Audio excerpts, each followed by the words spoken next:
Ivoire clair avec Nathalie Barrette et Bianca Lucier-Dalpé.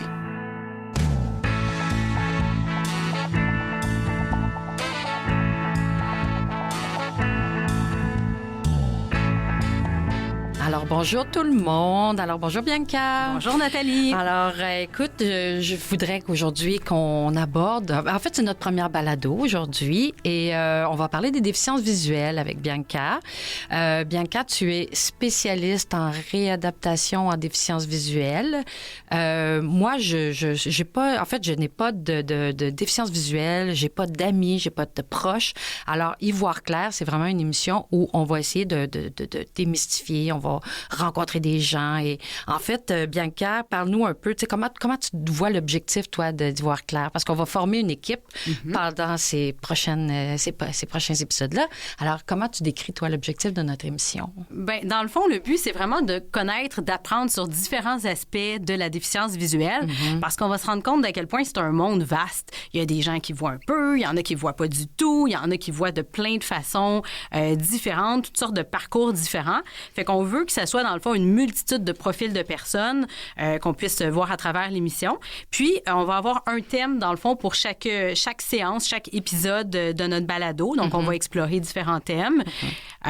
Puis, l'émission, elle s'adresse autant aux personnes qui ont une déficience visuelle que monsieur, madame, tout le monde qui voit très bien. Le but, c'est d'informer, mais toujours avec une touche d'humour. Faut pas trop se prendre au sérieux. On se prendra pas au sérieux du tout. Donc, tu l'as expliqué, il y a plusieurs déficiences visuelles. Là. Il y en a pas seulement qu'une. Fait qu'on va élaborer là-dessus.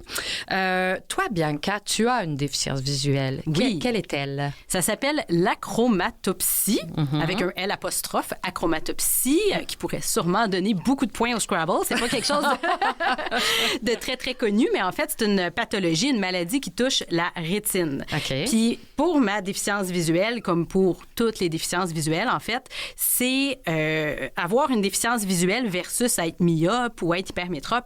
La différence, dans le fond, c'est que les personnes qui ont une déficience visuelle ne voient pas bien malgré tout ce qu'on aurait pu faire, malgré les lunettes, malgré les opérations, malgré tout traitement médical possible. Donc, quand on a une basse vision ou une déficience visuelle, c'est quand ça se corrige pas avec les lunettes, en fait. OK. Mais alors là, en ce moment, on est à peu près à 4 pieds l'une de l'autre. Dis-moi comment tu me vois. Qu'est-ce que tu vois de moi? Oui. Bien, ce que je dis toujours, c'est que moi, j'ai une déficience visuelle de naissance. Ouais. Donc, j'ai jamais bien vu. Fait qu'il faut toujours que j'essaie de décrire en m'imaginant comment, quand on voit bien, on voit les autres. Ce que je peux dire, c'est que je vais voir, les formes, je vais voir la morphologie. Est-ce que c'est quelqu'un qui est grand, qui est mince, qui est gros? Ça, je vais bien le voir. D'ailleurs, je vois que tu n'es ni obèse, ni très grande. Mais je vais pas voir les expressions faciales, les détails, où est-ce que tu regardes, est-ce que tu souris. Ça, c'est des choses que je vais plus percevoir dans le discours, dans l'intonation. OK. C'est ça. Et avant qu'on commence, parce qu'on a un invité qui est un ami à toi, vous vous connaissez depuis longtemps, puis on est bien content de t'avoir, Hugues. Mais avant, je veux juste brièvement, en 2 secondes, on a eu une drôle de rencontre, nous deux. En fait, c'est un hasard de la vie qui nous a... En fait, t'es arrivé dans ma vie, puis on a une super belle collaboration. Comment on s'est rencontrés? Oui, mais c'est vrai que c'est le fun. On était dans un café qui s'appelle tout près d'ici, là, qui est Biblos, le petit café. Puis moi, je mangeais avec une de mes amies qui également a une déficience visuelle. Puis on parlait de déficience visuelle, puis de Canal M, parce que mon amie Anne écoute Canal M. Puis toi, Nathalie... T'es juste à côté de toi, puis tu parles de Canal M, alors que je travaillais déjà ici. J'ai pas pu m'empêcher d'aller sneaker, puis d'aller m'asseoir avec vous. Puis on a jasé, puis de fil en aiguille. Bref, on est devenus amis et de bonnes collaboratrices, je crois. Oui. Puis je pense qu'on va avoir une belle balado ensemble. Alors, je tiens à remercier Hugues. Hugues, merci beaucoup. Donc, Hugues Leduc, tu es consultant en statistique. Alors, parle-moi tout d'abord, Hugues, de ta déficience visuelle. Ben moi, ma déficience visuelle, contrairement à Bianca, c'est pas depuis la naissance, c'est depuis que j'ai autour de peut-être 21, 22 ans. C'est une atrophie du nerf optique. OK. Fait que moi, c'est comme le signal qui passe pas bien entre l'arrière de mon œil puis l'arrière de notre cerveau qui traite la vue. OK. Fait que c'est comme s'il était un peu squeezé, mettons. Potentiellement, quand c'est arrivé, on pensait peut-être que c'était une tumeur au cerveau qui peut-être mettait une pression, des trucs comme ça. Heureusement, c'était pas ça. Fait que la cause est inconnu, mais le diagnostic est là que j'ai mon champ visuel central qui est affecté. OK. Alors aujourd'hui, avec toi, Hugues et Bianca, on va parler du travail.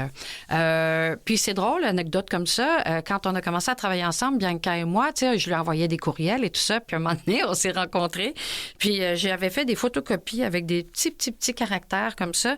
Puis là, Bianca m'a rappelé qu'elle les voyait pas, les photocopies et tout ça. Fait que je voudrais te poser des questions par rapport à ton travail, ton orientation. En fait, toi, donc, en fait, ta déficience visuelle, tu l'as appris dans la vingtaine, mais tu te dirigeais pour être ingénieur, c'est ça?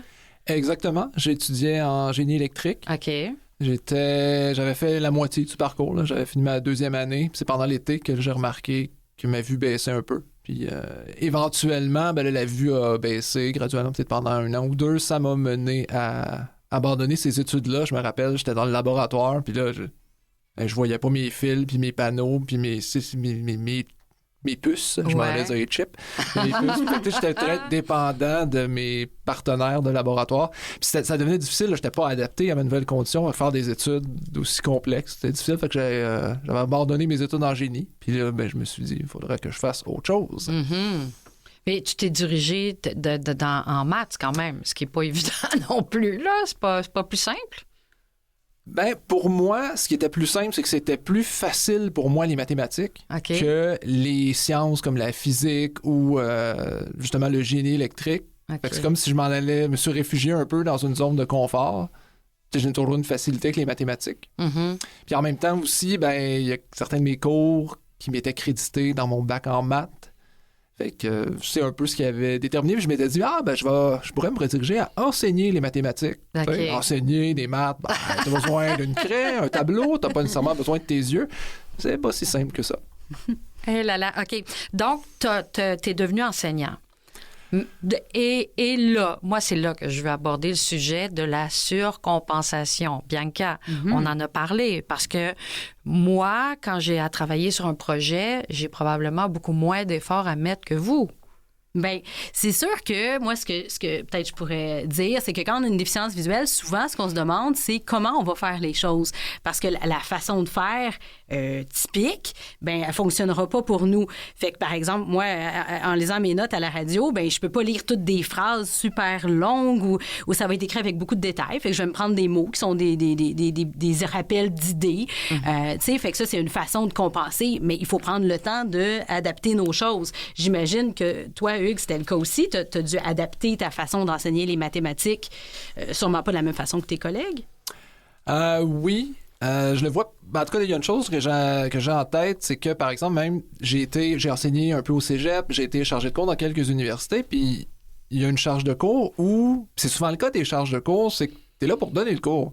C'est pas toi qui développe le matériel pédagogique, c'est pas toi qui fais les notes de cours. Fait que, tu sais, j'avais des PowerPoint que je pouvais utiliser.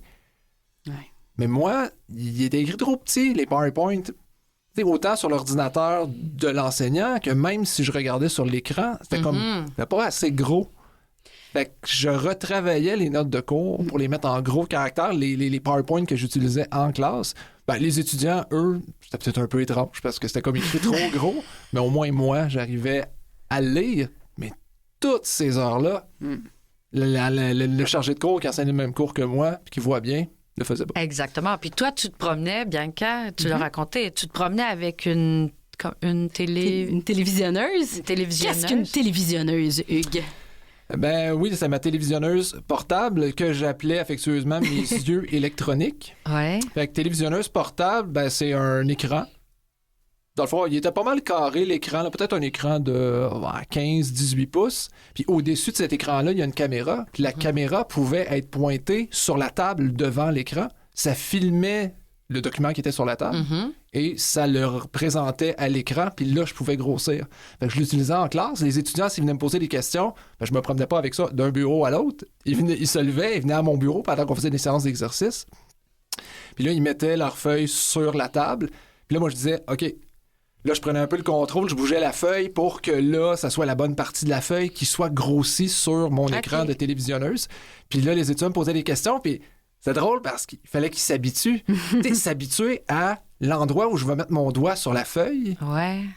ben c'est bizarre quand je le regarde sur l'écran et non pas directement sur la feuille. Fait que je voyais les étudiants un peu apprendre ou vivre le processus que la personne malvoyante doit d'apprendre à utiliser sa télévisionneuse, mais là, de la part de quelqu'un qui vient juste me poser une question, finalement. Mais au moins, ça me permettait de voir ce qu'il y avait écrit sur leur feuille. Bianca, est-ce que c'est habituel de travailler avec une télévisionneuse dans le domaine, peu importe le domaine? Est-ce que oui, c'est fréquent. Les personnes qui vont utiliser les télévisionneuses, il y en a quand même beaucoup dans les personnes qui ont une déficience visuelle parce que ce que ça fait, c'est que ça grossit, évidemment, mais ça va aussi améliorer le contraste.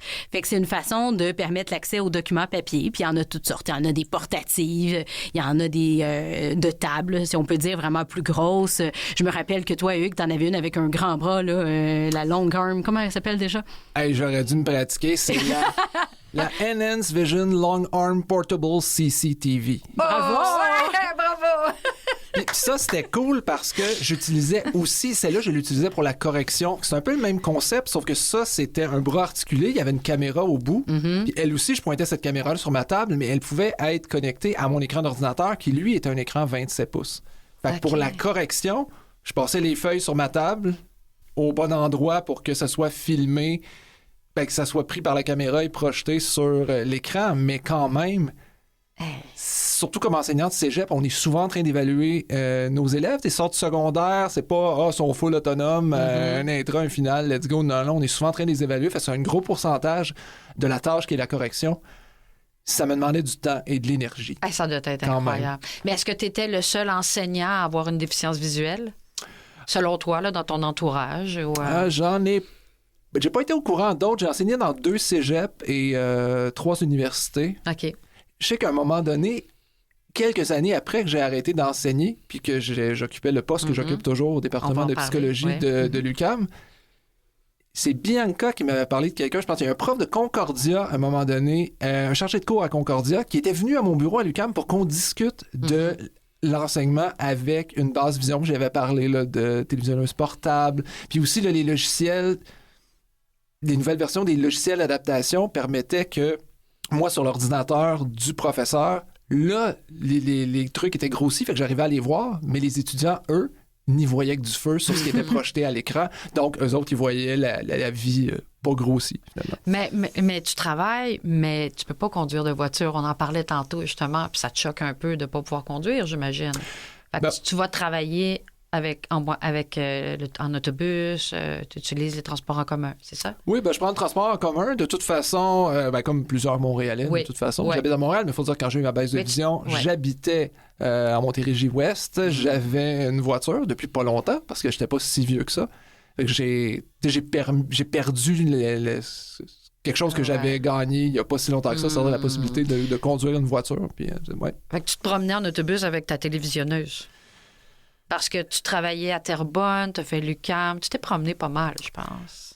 Oui, dès la première session, j'enseignais à 3 places différentes. Fait que j'avais le collège de Rosemont, l'école de technologie supérieure, puis l'UQAM.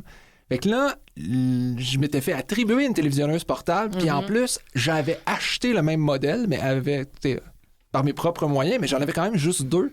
Fait que oui, je pense celle de l'UQAM, je l'ai laissée à l'UQAM. Puis je déplaçais celle du collège de Rosemont à l'école de technologie supérieure. Puis en plus, j'avais 1h30 entre mes cours au collège de Rosemont puis à l'ETS. Fait que je prenais un taxi. Je pouvais même pas le faire en transport en commun. La télévisionneuse portable dans le taxi, mangeais dans le... Mais c'est la réalité souvent des enseignants au niveau collégial et universitaire. Si tu veux faire ta place, à un moment donné, on te donne un petit cours par-ci, un petit cours par-là. Fait que tu accumules les charges de cours qui ajoutaient aussi, des fois, j'étais en surtâche. Puis déjà que moi, juste 100% de tâches, avec les efforts additionnels, là, tu parlais de surcompensation, ça demande rapidement, je me suis dit, OK, c'est sûrement pas pour moi cette voie-là, je vais essayer de... OK, on va revenir à ce que tu fais maintenant dans la vie, mais Bianca, question pour toi, c'est quoi les plus grandes difficultés quand tu arrives dans un milieu de travail, quand tu arrives, quand tu as une déficience visuelle, puis que tu arrives, peu importe le milieu, parce que tu es enseignant, mais là, tu es rendu maintenant consultant en statistique, c'est quoi les plus grandes difficultés qu'une personne qui a une déficience visuelle a ou doit surmonter quand elle arrive dans le marché du travail? Bien, je pense que ça dépend beaucoup de la déficience visuelle. Tu sais, quelqu'un qui est en cécité, par exemple, ça va être est-ce que l'accès est possible à l'information l'information.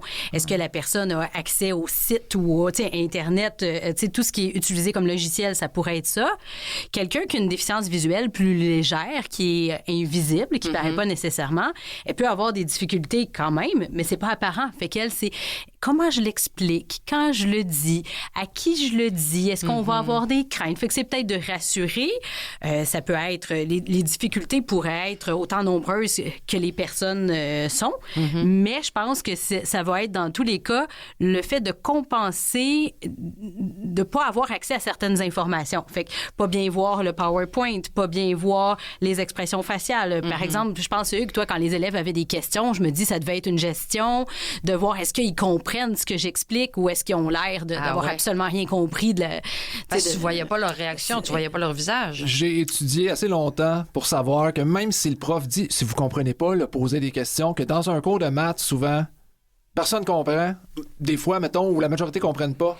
Mais ils le disent pas. À moins, des fois, il y a un courageux. Fait que moi, mes étudiants, je leur disais, je ne le verrai pas dans votre face que vous comprenez pas. S'il vous plaît, dites-le. Mais je suis convaincu que malheureusement, j'aurais pu réexpliquer des choses si j'avais eu l'information de leur expression faciale, parce que malheureusement, je pense pas qu'ils levaient la main plus avec moi. Fait que oui, je manquais cette information-là. OK. Puis tu sais, tu parles, c'est drôle parce que tu vois pas leur... tu voyais pas comment eux, ils réagissaient, mais si tu l'annonces pas, parce que je vous regarde les deux, Bianca et Hugues, les deux, vous me regardez dans les yeux là, quand on se parle. Si vous le dites pas, puis que t'as pas de télévisionneuse, c'est pas évident. Là. Bianca, quand on mange ensemble, on travaille ensemble, on va au resto, personne ne peut savoir que tu as une déficience visuelle. Fait que, est-ce que vous l'annoncez automatiquement en arrivant au travail? Toi, comme je te dis, Hugues, c'est peut-être plus évident parce que tu arrives avec ta télévisionneuse, mais dans un domaine, dans le milieu du travail. Oui, je peux y aller, oui. Ouais. Ce que je dirais, moi, je l'ai toujours dit. Okay. Parce que... pour moi, pour ma vision, il y a beaucoup plus d'avantages à le dire. Déjà, pour moi, de savoir, parce que je sais jamais quand je vais avoir une difficulté. Tout peut bien aller, je pourrais ne pas le dire, puis là, il se passe quelque chose, tout à coup, on se met à regarder le téléphone de quelqu'un, ou il y a quelqu'un qui entre, je sais pas qui c'est, ou il pourrait arriver à n'importe quel moment ce que nous, on appelle une situation d'handicap ou un bug qui fait que là, tout à coup, je suis comme mal pris. Fait que si je le dis pas, ça va être perçu par autre chose que la déficience visuelle. Bianca est snob ou ça pourrait être pas intéressé. Fait que pour moi, le fait de le dire, c'est qu'on se comprend. Tu sais, si j'ai un problème, les gens vont être sympathiques à ma cause au lieu de pas le comprendre. Okay. Fait que selon moi, je dois le dire. Peut-être pas quand je vais acheter quelque chose au dépanneur, mais quand je travaille avec des gens, quand je sais que je vais avoir à réinteragir ou quand j'ai une difficulté quelconque, moi, je choisis personnellement de toujours le mentionner. Ouais. Ça peut sembler une question étrange, mais tu connais quelqu'un qui l'a pas dit. Qui est entrée dans le milieu. Cette personne-là a commencé à travailler, mais elle n'avait pas dit qu'elle avait une déficience visuelle. Tu m'as parlé d'une fille qui ne l'avait pas dit, mais ça fait une couple d'années, puis elle avait de la difficulté, il fallait qu'elle book des billets d'avion, il fallait qu'elle book... Oui. Je me demandais. De quoi elle parle? Et un gars est tellement proche que je le voyais dans son visage. C'est dire à quel point la panique était grande, c'est comme je me rappelle pas de ça. De quoi? J'ai-tu dit ça, moi?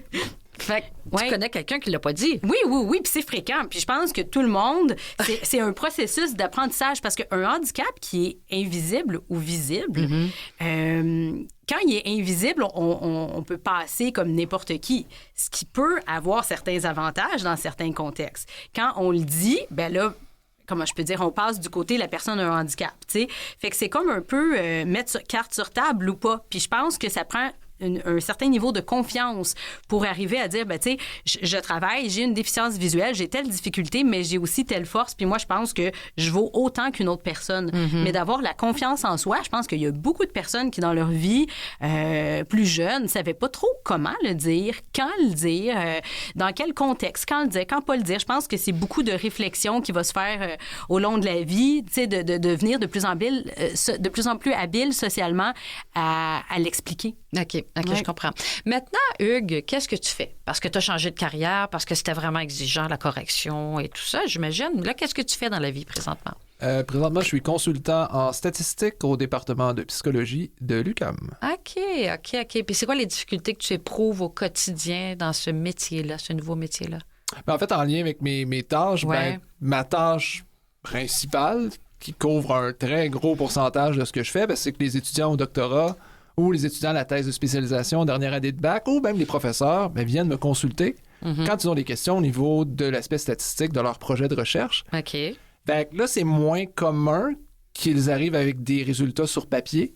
On dirait que la pandémie a encore plus fait en sorte qu'on met moins de choses sur papier. Je sais pas, on est habitué de faire des zooms, mais souvent, je dois consulter leurs documents sur ordinateur. Si moi, je les consulte sur mon ordinateur, j'utilise un logiciel qui grossit les caractères. Quand ça grossit les caractères, là, l'étudiant, lui, verrait juste 4% de l'écran comme moi je le vois. Puis quand c'est pas toi qui contrôle l'écran bouge, le focus, c'est jamais sur la même partie de l'écran. Ça peut donner mal au cœur aussi. Mais heureusement, j'ai 2 écrans. OK. Sur mon écran à moi, c'est adapté en très gros. Et sur le deuxième écran, que la personne qui vient me consulter, elle a les yeux sur cet écran-là. Un peu comme quand j'enseignais, puis que c'était grossi sur l'écran de l'enseignant et pas sur l'écran où on projetait les notes de cours, c'est un peu la même chose aussi. Fait que ça, c'est quand même pas si pire au niveau du setup informatique. Ça va quand même assez bien. Puis comment les étudiants, moi, je suis curieuse de savoir comment les étudiants ils réagissent. Est-ce qu'ils sont curieux quand ils voient que tu grossis beaucoup? Est-ce qu'ils posent des questions? Comment ils réagissent avec ça? C'est quand même des étudiants en psychologie. Fait qu'ils ont un intérêt... Avec tact, on peut supposer. Comment? Avec tact, on peut supposer. Oui, aussi, mais quand même, l'endroit où j'en ai, c'est qu'ils ont une certaine curiosité, des fois, ils ont un intérêt pour l'être humain, pour différentes situations. Fait que souvent, il y en a qui me posent des questions, justement, sur même t'as-tu toujours pas bien vu? Comment c'est arrivé? Comment tu fais telle et telle affaire? Mais... des fois, c'est plus que c'est un peu drôle quand je leur dis que que je vois pas bien. Je dis, je suis un logiciel qui grossit. Mais moi aussi, je travaille en... Bianca, tu auras peut-être la bonne expression quand on travaille en noir sur blanc. En couleur inversée. Couleur inversée. Simplement, oui. Dis tout simplement. Je travaille en couleur inversée, puis ça se retrouve sur les 2 écrans. Donc, mon écran, moi, il est grossi et en couleur inversée, puis le deuxième écran est pas grossi, mais aussi en couleur inversée. Puis souvent, je leur demande, est-ce que tu préfères comme ça, couleur inversée, ou là, je suis le raccourci clavier, ou comme ça, pas couleur inversée. Fait que j'ai toujours l'impression, c'est comme s'il était chez l'optométriste qui te demande, c'est-tu mieux ça ou ça? Puis à chaque fois, t'es comme, surtout quand t'as un handicap visuel, c'est pareil, là. 0.25 dioptrie, ça change rien. Mais sauf que quand ils préfèrent les contrastes normaux, je les avertis toujours de dire, je suis tellement habitué de travailler en couleur inversée, mais c'est plus un confort pour moi que des fois, je me rends pas compte. Puis je me remets en couleur inversée sans m'en rendre compte. Puis là, des fois, j'ai des étudiants que je les vois réagir. Je suis comme, excuse-moi, je me suis remis en couleur inversée. Tu travailles sur de la rigidité en même temps. Oui, j'essaie parfois de faire preuve de flexibilité. Pas facile. Et puis par rapport au travail, est-ce que tu as eu des deuils à faire? Est-ce que tu as au quotidien des deuils à faire ou ton deuil a été fait quand tu avais 20 ans? Puis aujourd'hui, tu fais ce que tu as envie au travail. Tu arrives T'arrives à faire tout ce que tu veux? Ou il y aura toujours des difficultés au quotidien? Bonne question. Je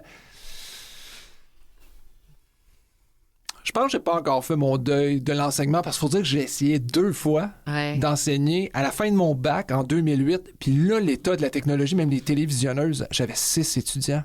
C'était long, la correction. C'est là que je me suis dit, non, c'est pas pour moi. J'étais allé faire une maîtrise, j'ai fait autre chose. Puis après ça, j'ai fait, peut-être que les technologies sont meilleures. Je vais réessayer. Je pense pas que je vais réessayer une 3e fois. Mais quand même, ça me dérange un peu que ça n'ait pas fonctionné. Ouais. OK. Puis, écoute, si tu pouvais donner un conseil à ton toi du passé, au moment où tu as découvert ta déficience visuelle en lien avec la carrière, qu'est-ce que tu lui dirais à ton toi quand tu avais 20 ans et que tu as appris ta déficience, par rapport au travail, par rapport à tout ce que tu as traversé depuis ces années-là, parce que je veux pas trahir ton âge, mais ça fait une couple d'années que tu travailles. J'ai pas mal atteint, il y a pas longtemps, le point où j'ai vécu la moitié de ma vie en voyant bien, puis l'autre moitié en voyant pas bien. OK. C'est sûr que les premières années de la moitié où je voyais bien, je me rappelle très peu, là, parce que j'étais bébé, mais quand même, tu sais, je l'ai remarqué à un moment donné, il faudrait que... Même si tu sortais le gars des statistiques, tu peux pas sortir les statistiques du gars. Là. Mais qu'est-ce que tu dirais, exemple, à toi-même, il y a 20 ans? Parce qu'il y a plein de possibilités au côté travail, là. Ouais, mais je pense que ce que je me dirais, c'est... Puis ça, j'avais eu cette réflexion-là il y a pas longtemps. Ouais. Va pas étudier en mathématiques et en statistiques. OK. Il y a beaucoup de défis. C'est technique. tu sais, n'importe quel emploi, il y a l'utilisation de logiciels avec la programmation. Tu peux pas utiliser une synthèse vocale là-dessus. C'est pas des phrases, c'est des mots, c'est du code. Fait que c'est déjà qu'il y a une complexité à voir juste une partie de tout l'environnement. Ça demande vraiment beaucoup au niveau cognitif de travailler, étant donné mon niveau de vision. Fait que tu sais, présentement, c'est quand même pas bien. J'ai trouvé un emploi où je suis comme un peu en relation d'aide. Fait que tu sais, il y a vraiment une partie de mon travail qui est je travaille avec des gens.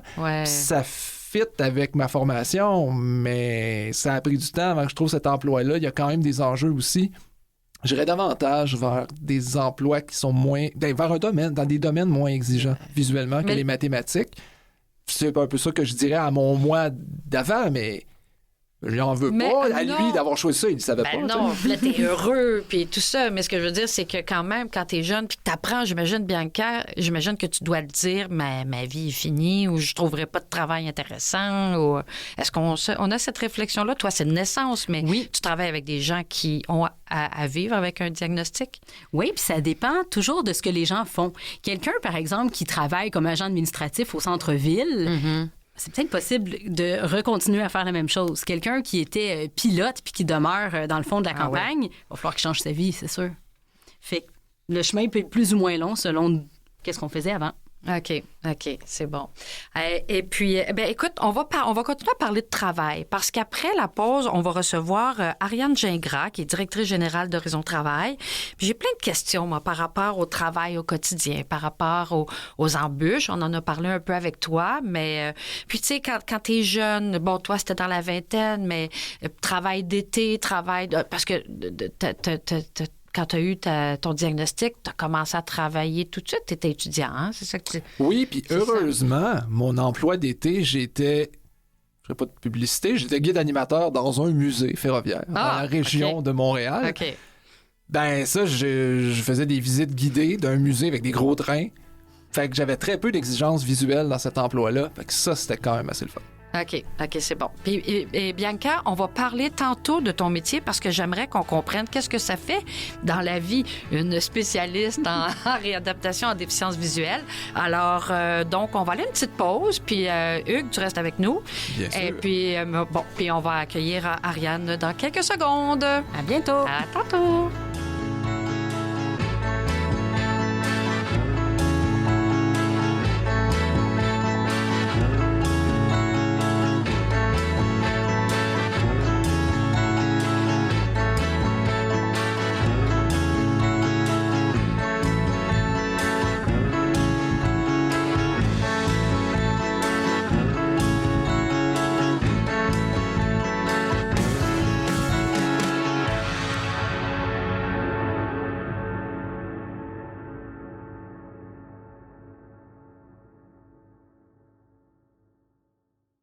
Vous écoutez Ivoire Clair avec Nathalie Barrette et Bianca Lussier-Dalpé.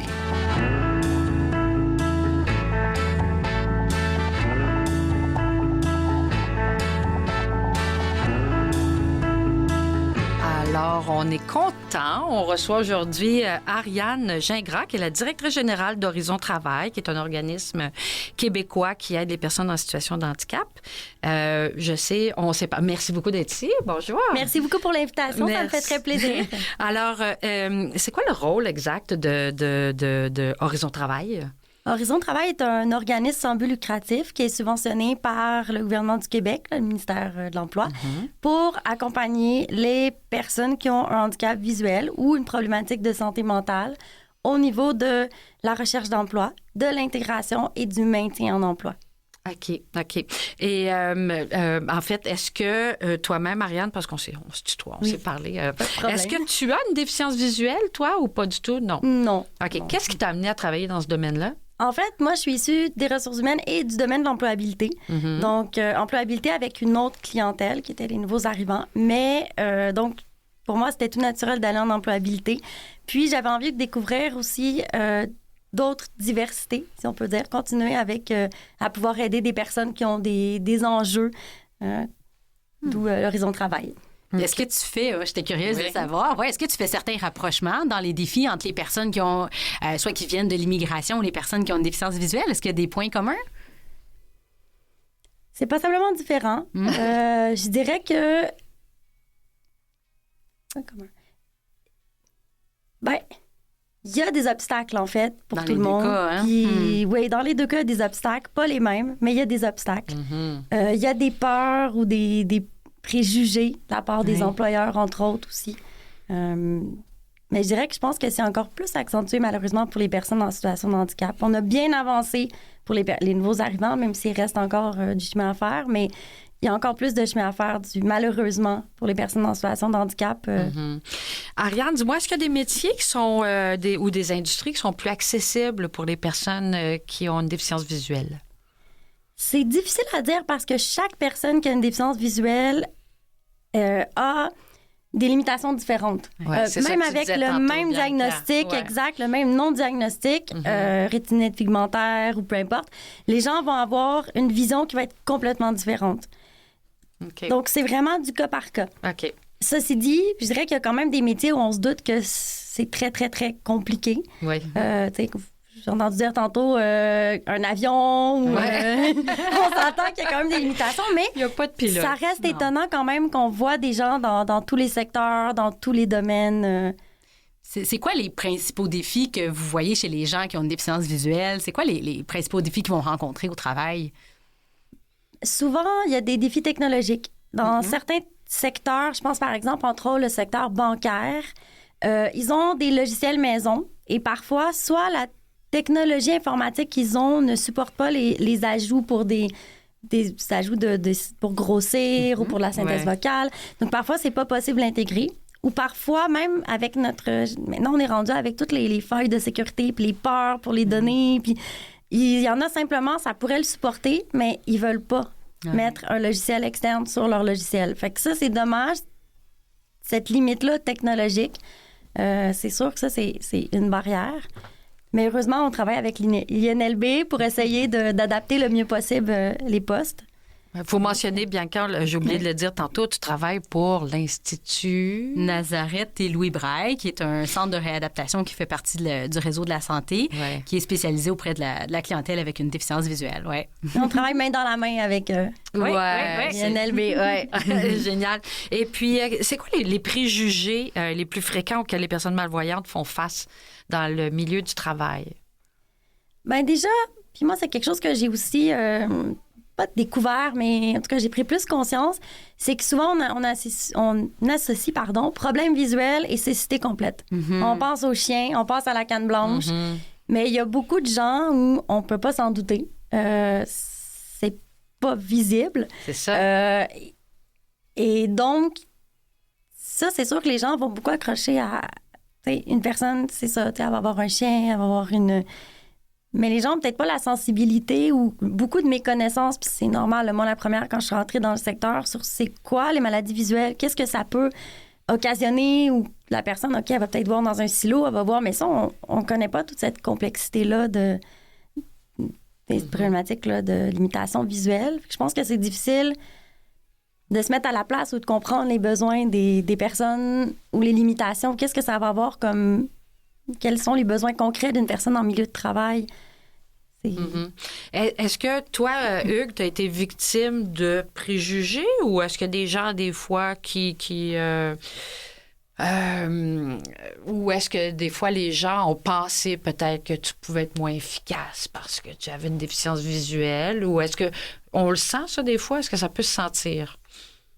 Être dénigré un peu par certains? Non, hein? Moi, non, je pense pas que je l'ai vécu. Ou Ok. s'il y en a eu, j'en ai pas été conscient.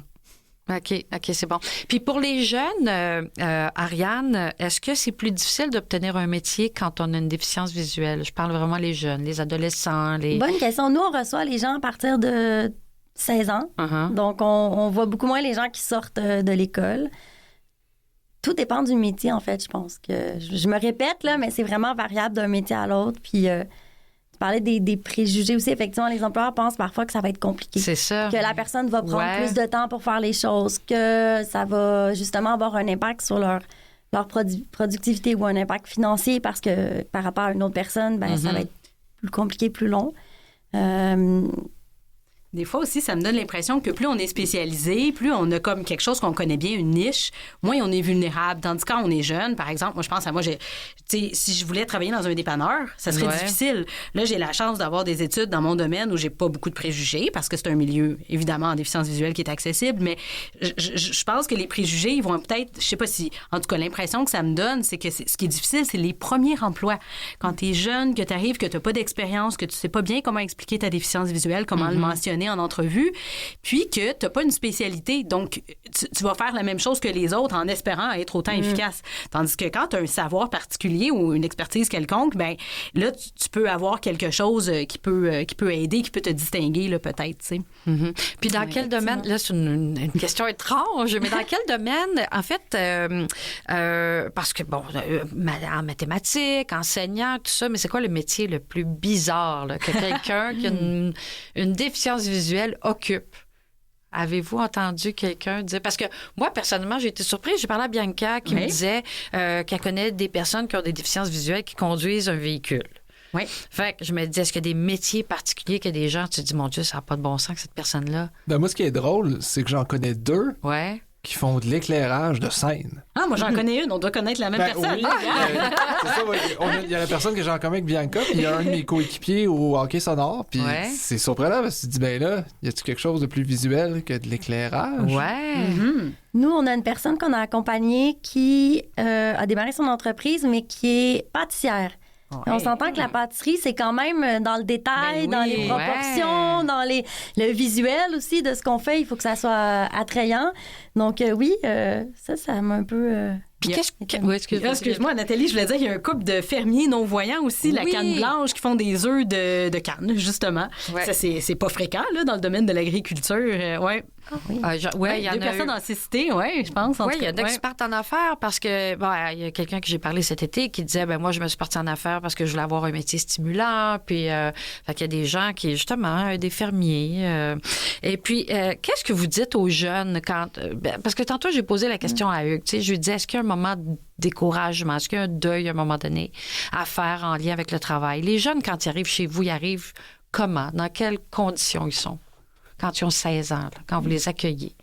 C'est sûr qu'on en reçoit moins qui ont 16 ans, mais que ça soit 16 ans ou que ça soit 64 ans, il y a un deuil. Puis, certains ont déjà fait leur deuil parce que c'est arrivé petit ou c'est depuis la naissance. D'autres viennent tout juste d'avoir soit une perte de vue ou une diminution de vue qui soit suffisante pour être obligé de se réorienter. C'est sûr qu'il y a un deuil à faire. Puis, aussi, parfois, les études, c'est une chose. Il y a des adaptations au milieu scolaire, il y a des choses, ça a bien été. Quand on arrive pour le faire réellement sur le milieu du travail, parfois, c'est là aussi qu'il y a des deuils ou... Hugues, tu avais une question? Oh, je voulais pas nécessairement t'interrompre, j'aurais pu juste intervenir après. Ah, problème. Je me suis réorienté vers les mathématiques. Je pouvais être considéré à temps plein à juste 2 cours par session. J'ai même essayé... J'ai essayé à 3 cours, 4 cours, j'étais pas capable. Alors que, il y a 2 ans, quand je voyais bien, je faisais 5-6 cours, puis ça allait bien, sauf que j'ai fait mon bac à 2-3 cours par session. À peu près à 50%. Quand j'ai commencé à travailler, je faisais pas 17h30 par semaine. Je faisais 35 heures par semaine. Puis là-dessus, j'avoue que je me suis fait la réflexion, est-ce qu'on m'a vraiment rendu service en me permettant d'avoir accès full pin, prêts et bourses pour être considéré à temps plein quand j'étudiais à demi-temps, ce qui m'a permis de faire mon bac en maths. Si j'aurais pas réussi à faire mon bac en maths parce que j'étais obligé d'étudier à temps plein, j'aurais pas rencontré cet obstacle-là rendu dans un emploi où j'ai investi tout ce temps en éducation. Fait que j'ai eu un petit peu cette réflexion de dire, ça a été une bonne chose, mais peut-être pas totalement parce que là, en emploi, on me donne pas de chance, là. C'est comme, performe parce que on travaille, puis il faut, c'est ça. Mais je sais pas si à ce moment-là, tu bénéficiais de subventions, parce qu'il existe des mesures pour les employeurs pour pouvoir être... ce qui permet à l'employeur, en fait, d'être capable de mettre en place des mesures en lien avec les limitations, de pouvoir envisager de le faire en se disant, OK, je peux le faire parce que j'ai un soutien financier, autant les mesures d'adaptation technologique, là, mais aussi pour toutes sortes d'adaptations. Donc, par exemple, quelqu'un qui va avoir besoin... de plus de pauses, quelqu'un qui va, dans son travail pour le même nombre d'heures, va peut-être être capable d'en faire moins. Parce que s'ils zooment très, très gros, ben peut-être que ça va prendre un peu plus de temps pour lire un document ou faire le travail. Donc, l'employeur est conscient de ça. Évidemment, il faut que la personne se déclare. Puis, c'est en passant par nous qu'ils peuvent obtenir. Nous, on peut déposer le dossier de subvention au gouvernement du Québec. On monte le dossier et ils reçoivent, si c'est une subvention salariale, une bonne partie du salaire. Là. Souvent, on est autour de 40, 50, ça peut aller plus que ça. Bien sûr, quelqu'un qui gagne 200 000, ils ne donnera pas. Le gouvernement ne leur donnera pas 50 de 200 000. Non. Ce n'est pas mon salaire. Non. mais ça vient... c'est comme un win-win. Ça permet à la personne d'avoir le soutien qu'elle a besoin, puis à l'employeur de aussi avoir un soutien pour contrebalancer l'impact que ça pourrait avoir. Mais pour nous, c'est important de dire il y a une grosse différence entre compétences et limitations. Il faut avoir les compétences du poste. L'employeur t'embauche pour tes compétences. Le milieu de travail ou l'environnement fait en sorte que tu as une limitation. Il faut l'adapter ou il faut que l'employeur mette en place des choses pour faciliter le travail, donc que ça soit équitable. Puis là, ben, c'est à ce moment-là qu'il peut avoir des subventions. Donc, tu disais, oui, je travaille 35 heures. C'est sûr que ça peut pas te permettre d'être payé 35, d'en travailler 20. C'est vraiment l'employeur qui reçoit. Mais ça peut permettre à l'employeur, justement, de pouvoir te donner plus de temps pour faire certaines choses, alléger la charge de travail, des choses comme ça, donc en fonction des besoins. Là. Donc, il existe des choses quand même pour faciliter peut-être ce gap-là entre les mesures qu'il y a à l'école et une fois sur le marché du travail, puis favoriser l'intégration et le maintien en emploi. Puis est-ce que Tu vas super intéressant. Ouais, je savais pas. Non. Non. Pourtant, c'est pas que j'étais... Mon employeur le savait que je voyais pas bien, mais mon employeur le savait pas plus. Par exemple, mon premier emploi, j'étais au centre de recherche de l'Institut de cardiologie de Montréal. Il savait que je voyais pas bien, mais j'essayais de fonctionner comme je pouvais. Fait que je savais pas que j'avais accès à ça. Fait que super intéressant. Oui, ça s'appelle les contrats d'intégration de travail. Donc, est-ce que les employeurs font affaire direct? Est-ce qu'ils peuvent travailler avec vous aussi en collaboration? Parce que vous travaillez avec les personnes qui ont une déficience visuelle, mais les employeurs aussi font appel à vos services? Oui, ben, ça peut être dans les deux sens. Ça peut être une personne qui a un handicap visuel qu'on accompagne dans sa recherche d'emploi ou qui nous contacte parce qu'il a trouvé un emploi et qui peut avoir accès à une subvention. Puis nous, on va être là, si c'est une personne qu'on a accompagnée dès le début de sa recherche, évidemment, on peut être là pour l'intégration au niveau de l'emploi en collaboration avec l'INLB pour les premiers temps et tout ça, parce que vous avez beaucoup de professionnels qui peuvent être là aussi. S'il y a une situation aussi un peu plus problématique ou des besoins qui évoluent, on est là en tout temps. Puis à l'inverse, on a aussi des employeurs qui nous contactent. C'est ça. Hein? Qui nous disent, mais là, j'ai essayé de mettre des choses en place. Je sens que je suis rendue peut-être au bout de ce que j'ai mis en place. J'ai besoin d'aide. Ou j'ai une personne dont la vue a baissé. Elle avait une problématique. Puis là, ben, ça l'a baissé beaucoup. Puis là, on aurait besoin de mettre en place des choses. Donc oui, ça peut aller dans les deux sens, là. OK. Vous, Bianca, est-ce que vous aidez à l'Institut? Est-ce que vous aidez les gens? Oui, mais d'une façon très différente de Horizon Travail. Nous, on va plutôt les aider à, une fois qu'ils sont au travail, par exemple, ou en préparation d'un travail, de s'assurer qu'ils ont les outils, qu'ils sont en mesure de les utiliser, qu'ils ont les bonnes stratégies, tu sais, qu'ils sont en mesure de... J'ai un texte à lire. Comment je devrais le lire? De quelle façon? Est-ce que je l'écoute? Est-ce que je le lis à l'ordinateur? C'est quoi les raccourcis clavier que je dois connaître? On va leur donner le plus possible d'outils pour qu'ils puissent performer, comment je pourrais dire, aller au maximum de leur capacité, dans le fond. Fait qu'on va beaucoup les outiller, faire des entraînements. Puis on a un programme qui est dans la réadaptation au travail, où là, on peut aussi... moi, je travaille pas dans ce programme-là personnellement, là, mais le programme de réadaptation au travail, justement, va pouvoir, des fois, il va y avoir une conseillère en orientation, il va y avoir des différents, une équipe interdisciplinaire pour voir, ben, est-ce que c'est possible pour la personne soit de se réorienter ou de continuer sur cette voie-là. Puis je pense que, justement, il y a beaucoup de collaboration entre Horizon Travail puis le PRT qu'on appelle. C'est quoi le PRT? Le programme de réadaptation au travail.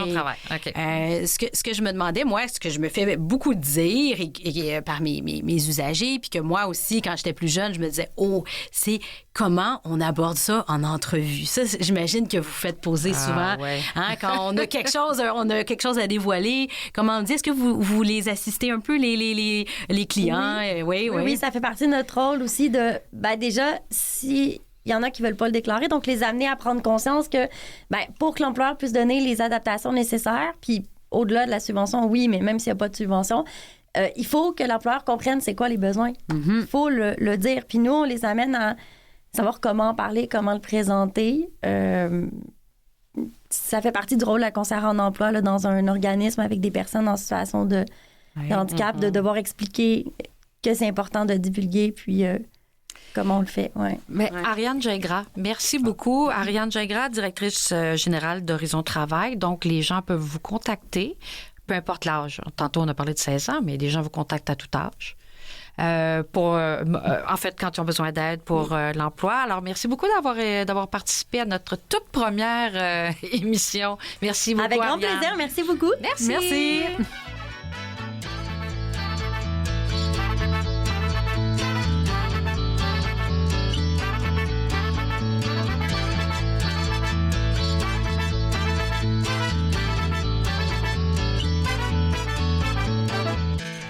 Alors, on est toujours avec Hugues. Ariane, tu restes avec nous. On s'est dit tantôt, parce qu'on parle de travail, je veux comprendre davantage qu'est-ce que tu fais précisément, Bianca, en tant que spécialiste en réadaptation en déficience visuelle. Bien, déjà, je nomme mon titre souvent.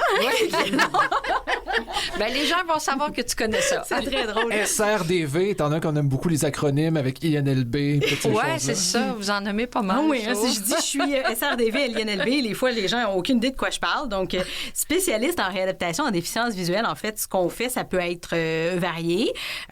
En gros, je dirais, c'est d'assister les personnes qui ont une déficience visuelle pour trouver des stratégies pour qu'ils continuent à faire ce qui est important pour eux.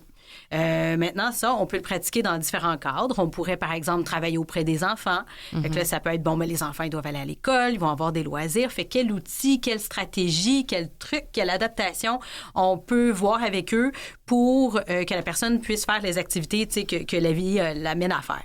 Fait que, par exemple, ça pourrait, une personne âgée, ça pourrait être, je ne sais pas, moi, que la personne arrive à prendre ses courriels, que la personne soit capable de communiquer avec ses enfants, ses petits-enfants, qu'elle soit capable de faire sa liste d'épicerie. Fait que c'est très, très varié quand même, les activités. Puis moi, je travaille auprès de la clientèle adulte. Donc, chez nous, les adultes, c'est à partir de 25 ans et jusqu'à 64 ans. Après 64 ans, on est encore adulte, mais on est aîné dans notre système à nous. Oui. Donc, c'est une autre équipe. Fait que moi, je vais travailler vraiment avec les personnes, souvent quand ils sont dans la tranche active, si on veut, de leur vie. Justement, beaucoup de personnes à l'emploi, aux études, ou dans toutes sortes de rôles qu'ils vont avoir dans la vie. Puis moi, mon travail est beaucoup au niveau de la communication informatique. Donc, ça peut être, par exemple, quelqu'un vient de perdre la vision, comment il va faire pour utiliser son téléphone. Puis là, ben, son ordinateur, toutes sortes de tâches comme ça. Puis je vais essayer de trouver les moyens ou les choisir, dans le fond, ce que je vais leur enseigner en fonction de qui ils sont. OK. Ouais. C'est le fun parce que les deux, Hugues et en fait, et toi aussi, Bianca, vous travaillez avec le monde, vous travaillez avec le public, vous êtes chanceux. Ben oui. C'est vrai. C'est un plaisir. Oui, hein? Alors, toi, la différence, là, pour l'instant, que je vois, une grande différence, c'est que toi, tu travailles dans un domaine où tu es probablement le seul, ou en tout cas, tu es le seul qui a une déficience visuelle, alors que Bianca, toi, tu es entourée de gens. Est-ce qu'il y a une différence? Bien, peut-être ce qui me vient un peu, on en avait déjà parlé d'ailleurs, Hugues, moi, c'est que ce que j'aime de travailler, ce qui est facilitant, je dirais, de travailler avec les personnes qui ont une déficience visuelle, c'est que quand je vis un obstacle ou un défi dans ma vie, par exemple, je ne sais pas, je dois utiliser un site web qui n'est pas accessible, bien, quand j'ai cette difficulté-là, comment je pourrais dire?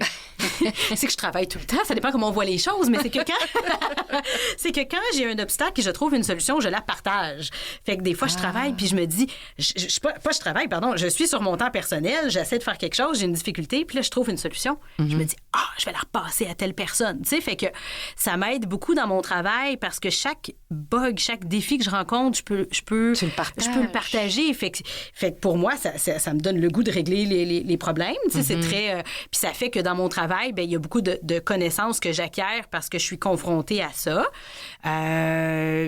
Puis aussi, ce que je dirais, le fait d'être entourée de personnes qui ont une déficience visuelle, ça m'a fait prendre conscience d'à quel point c'est un monde qui est vaste. Comme le dit Ariane, tu sais, chaque personne, c'est différent, mais moi, quand j'étais plus jeune, je connaissais ma déficience visuelle, puis je savais pas qu'il y avait un programme à l'université là-dedans, puis que c'était une science, c'était les sciences de la vision. Fait que quand j'ai commencé à étudier puis à travailler, j'ai découvert comme un monde qui a pas juste ma déficience visuelle, mais qui a des tonnes de différences dans les déficiences visuelles. Fait que c'est ça, tu sais. Alors que toi, t'es pas dans le partage, t'es pas dans le partage d'idées. Quand, tu sais, exemple, comme elle dit Bianca, quand elle trouve une solution à quelque chose, elle le partage. Toi, t'es un peu... Je veux pas dire t'es seul dans ce que tu vis, mais tu partages pas. Tu parles pas de ta déficience visuelle avec les autres. Tu peux pas... Tu comprends? Ben non, l'exemple que j'avais donné tantôt... pas comme le fait Bianca. Non, c'est ça, l'exemple que j'avais donné tantôt. Une fois, j'ai discuté avec un chargé de cours qui vivait en situation de handicap visuel, là, mais c'est à peu près tout. Mais juste le commentaire de Bianca me fait penser que Bianca est la spécialiste en réadaptation visuelle la plus passionnée que je connais, puis j'en connais quand même quelques-uns et quelques-unes, fait que elle a une très grande passion pour son travail. Ouais, je suis bien contente de l'avoir rencontrée. C'est mutuel. mais tu sais, Hugues, moi, des fois, ce que je me dis, c'est non, tu peux pas partager tes bugs informatiques et leurs solutions, mais tu fais connaître la déficience visuelle, puis tu fais voir à des gens qui voient bien c'est quoi la réalité de quelqu'un qui a une déficience visuelle, puis que c'est possible de travailler. Puis tu sais, t'es comme, entre guillemets, un ambassadeur, tandis que moi, je parle à des gens convertis déjà, tu sais. Ah, c'est beau ça, Hugues. Tu m'enlèves les mots de la bouche. Bravo!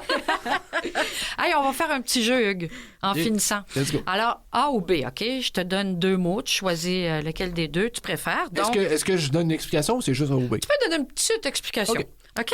Je t'ai dit tantôt, ville ou campagne? Campagne quand je voyais bien, ville maintenant que je vois pas bien. Ouais. Est-ce qu'il y a des gens qui vivent en campagne Ben oui, il y en a des gens qui vivent en campagne, mais c'est plus difficile. Ben, le transport, c'est sûr qu'il y a le transport adapté. C'est ça. Ouais, OK. Hugues, été ou hiver? Été. Été. OK. Parce que Bianca me disait aussi que les rayons du soleil, parce que quand on va travailler ensemble, on est dans un resto, il y a beaucoup de fenêtres, il y a beaucoup de lumière. T'aimes mieux quand c'est plus sombre et tout ça. Fait que je me disais, mais en même temps, quand le soleil réfléchit sur la neige, pour toi, c'est plus difficile, hein? Ah, mais ça, c'est l'éclairage. Là, on pourrait faire une émission que sur l'éclairage. C'est archi complexe, l'éclairage. On invitera ta collègue, la fille que tu connais, qui travaille en... Absolument. Excellente idée, je vais y en parler. Hey, là, j'ai une colle pour toi. Fondu ou poisson avec des arêtes? Tellement fondu. Tellement fondu, hein? Non, trop travaillé pour manger. Hey, mais une fondue, c'est quand même tough, là. Tu sais, le petit plat, là. Ah oui, mais j'avoue que c'est difficile d'avoir les couleurs, par exemple. Tu sais, les petits bâtons. Les couleurs, quand tu vois pas bien, des fois, tu peux te ramasser avec la bouffe des autres. Ah, c'est ça. Mais mon fils, tu vois, il n'a pas de déficience visuelle, puis il se ramasse avec la bouffe des autres quand même. Il prend les petits bâtons hypocritement. Ce qui flotte, là. Il ramasse ce qui flotte. Ah non, il prend les bâtons des autres. Donc, je l'ai dit, mais toi, Hugues, éblouissement ou obscurité? Qu'est-ce que, tu sais, t'aimes mieux, en fait, la luminosité ou l'obscurité? Y a-t-il quelque chose qui t'achale particulièrement, tu sais? Comme je disais tantôt, Bianca, le soleil, c'est fatigant pour toi, Bianca. Ben, je vais dire, comment t'avais appelé ça, l'inverse de obscurité, là, éblouissement. En tout cas, ce que je préfère moins, c'est l'obscurité. Ouais. Sauf que je trouve que dans l'obscurité, tout le monde est égal. À la limite, t'as pas d'handicap visuel quand il fait noir. Personne ne voit rien. T'sais. Effectivement. Mais quand même, je préfère quand il fait clair. Je suis pas trop ébloui par la lumière. De toute façon, j'ai des bonnes lunettes de soleil, fait que ça fait le job. OK, c'est bon. Techno ou vieille méthode? Parce que, à ta minute, moi, j'ai su quelque chose, là. Fait que t'es mieux de répondre comme il faut, parce que techno ou vieille méthode? Vieille méthode. OK, dis-moi en plus. Qu'est-ce que tu utilises comme... c'est quoi ta vieille méthode? Tu utilises... Je sais pas, quand je reçois un texto, c'est un sifflet de locomotive à vapeur. Tu sais, j'ai déjà travaillé dans un musée de train. Tu sais, j'aime bien les vinyles, genre les vieux disques. OK. Mais sauf que, veux pas, la techno... Étant donné que je vois pas bien, et je reconnais à quel point elle m'aide. J'aurais jamais fait les études que je fais, le travail que je fais. Il y a 10 ans, j'aurais pas pu faire le travail que je fais maintenant, mais la nouvelle version des logiciels d'adaptation me permettent l'affichage grossi d'un bord, pas grossi de l'autre. Fait que j'aime quand même la techno, mais j'aime bien... Bianca me disait que des fois, tu y allais avec la loupe, hein? Ah! C'est pour ça Oui, que ben elle utilise la loupe de son téléphone. Moi, je suis comme, non, là, j'ai quasiment l'air d'avoir mon monocle, là. Puis oui, c'est vrai que j'utilise beaucoup la loupe. Mais j'ai quand même une nouvelle loupe qui fait de la lumière aussi. C'est quand même une coche de plus. Wow! On est loin de l'intelligence artificielle. Mais quand même, hein, on se rend compte de plus en plus que la technologie aide beaucoup les personnes, peu importe Extrêmement. l'handicap, situation, peu importe, handicap physique, handicap... Alors, Ariane, merci beaucoup. Merci encore d'avoir été là. C'est vraiment Merci gentil. pour l'invitation. Ça fait plaisir. Hugues le Duc, t'es super sympathique. Je te remercie. Et puis, on va te réinviter parce que t'es un grand sportif. Puis, Ben, je suis d'ailleurs... grand puis je suis sportif. Ouais, c'est ça. Mais je vais aller jouer au tennis bientôt avec toi. Un tennis sonore. On joue à ça bientôt. Bianca, Oui. comment a été ta première? Ben, ça s'est bien passé. Ça s'est bien Ben passé, oui, hein? Bon, ben oui. écoute, super chouette. Fait que merci beaucoup à tout le monde. Puis on se retrouve, Bianca, et on se retrouve bientôt pour une prochaine thématique. Bientôt. À bientôt. Merci beaucoup.